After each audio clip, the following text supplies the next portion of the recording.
So hello বন্ধুরা, welcome back to my channel farming blog. আজকের এই ভিডিওটিতে আপনাদের দেখাবো আঁশফল।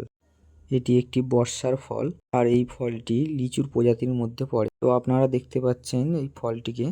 এই গাছটি আমাদের বাড়ির পাশেই আছে এবং আমাদের ছাদ দিয়ে এই ফলটি খুব সহজেই পাড়া যায় এবং পেড়ে খাওয়া যায়।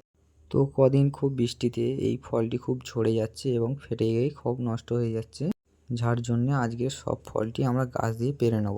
আঁশফল পাড়ার জন্য তিনটে জিনিস খুবই প্রয়োজন: একটি দড়ি এবং আঁকুশি আর বস্তা। তো বন্ধুরা, আমি এই তিনটে জিনিস নিয়ে গাছের ওপরে উঠে গেলাম।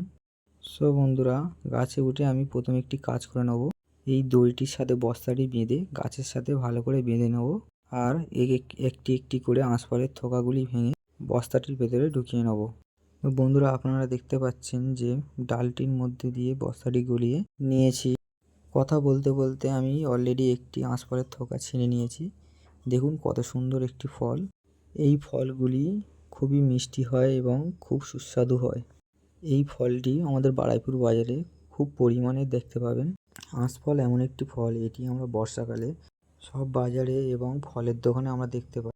বন্ধুরা, আপনার সাথে কথা বলতে দেখতেই পাচ্ছেন যে আমি কিরম টপ টপ করে আঁশফলগুলো ছিঁড়ে বস্তার মধ্যে ভরে নিচ্ছি। বন্ধুরা, এটি আমার পিসিমার হাতের গাছ। এই গাছটিতে অনেক পরিমাণে ফল হয়েছিল আর একবার এই গাছটিতে ফল পাড়াও হয়ে গিয়েছে। এবার দ্বিতীয়বার ফল পাড়া হচ্ছে। বন্ধুরা, আমি কটি আঁশফল পেরেছি আপনাদের দেখিয়ে দিই। দেখুন বস্তার মধ্যে কতগুলি আঁশফল আমি পেরে নিয়েছি। সো বন্ধুরা, আপনারা দেখতে পাচ্ছেন যে খুব কষ্ট করে আমি গাছের মাথায় উঠে আপনাদের জন্য ভিডিও বানাচ্ছি। তাই লাইক, কমেন্ট, শেয়ার এবং সাবস্ক্রাইব করতে ভুলবেন না, কারণ আমাদের গেছোদের জীবনটা খুবই কষ্টের। কারণ বর্ষাকালে ভিজে গাছে উঠে ফল ভেঙে বাজারে বিক্রি করা, না বিক্রি হওয়ার কিছু ব্যাপার থাকে। অনেকক্ষণ ধরে আমার মাথার উপর একটি আঁশফল রয়েছে। দেখুন আঁশফলটি ঠিক কত বড়। আপনাদের একবার দেখিয়ে দিই আঁশফলের ভেতরে দেখতে কেমন হয়। দেখুন পুরো লিচুর মতো দেখতে হয় আঁশফল। এই জন্য আঁশফল লিচু জাতের মধ্যে ধরা হয়। তো বন্ধুরা, কে কে এই বছর আঁশফল খেয়েছো সে আমার কমেন্ট বক্সে ইয়েস বলে কমেন্ট করে দেবেন। আপনাদের সাথে কথা বলতে বলতে আমি আঁশফলটি খেয়ে আবার কাজ করা শুরু করে দিলাম। বন্ধুরা, দড়ি আর বস্তার কাজটা তো দেখেছো, এখন আঁকুশির কাজটা দেখে নাও। আঁকুশির কাজ হলো দূরের ডাল আস্তে করে নিয়ে কাছে নিয়ে আসা। বন্ধুরা, আমার বাড়ির মধ্যে কি কি কাজ বসানো আছে আপনাদেরকে বলে দিই। আমার বাড়ির মধ্যে আঁশফল গাছ, জামরুল গাছ এবং পেঁপে গাছ লাগানো আছে। আমি খুব শিগগিরই জামরুল গাছের ট্রিটমেন্টের বিষয়ে একটি ব্লগ করে আমার এই ইউটিউব চ্যানেল ফার্মিং ব্লগে ছাড়বো। অবশেষে বন্ধুরা, আমি এই গাছটিকে ফাঁকা করে দিলাম। আঁশফলটি পাড়া হয়ে গিয়েছে, তা কী হয়েছে, এবার আমাদের মেন কাজটি হবে আঁশফল পরিষ্কার করা এবং আঁশফলটির বোঝা সাজানো। বন্ধুরা, তোমরা দেখতেই পাচ্ছ আমি গাছের ওপর কিরম রিক্সিভাবে থাকি। আর এই আমার সেই জামরুল গাছ, লাল জাতের জামরুল গাছ, যেটি আমি আপনাদেরকে পেয়ারা বাগানের একটি ব্লকে দেখিয়েছিলাম।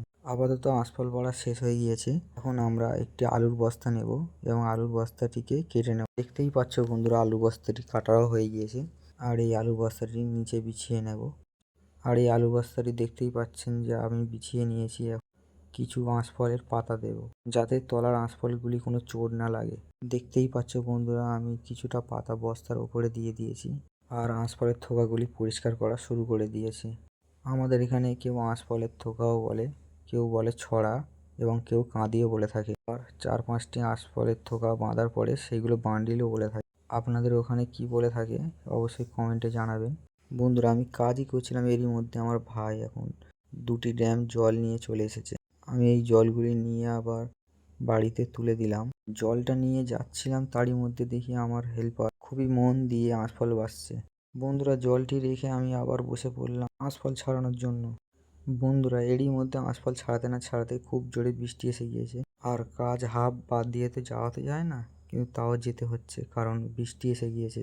তাই বন্ধুরা, আমি আপনাদেরকে এই ভিডিও বোঝা সাজানোটা দেখাতে পারলাম না। বন্ধুরা, দেখতেই পাচ্ছ যে খুব জোরে বৃষ্টি এসে গিয়েছে, যার জন্য আমরা হাফ কাজ রেখে দিয়ে আমাদের পালাতে হচ্ছে। আরও নতুন নতুন ফল দেখতে আমাদের ফার্মিং ব্লগ চ্যানেলটি সাবস্ক্রাইব করবেন।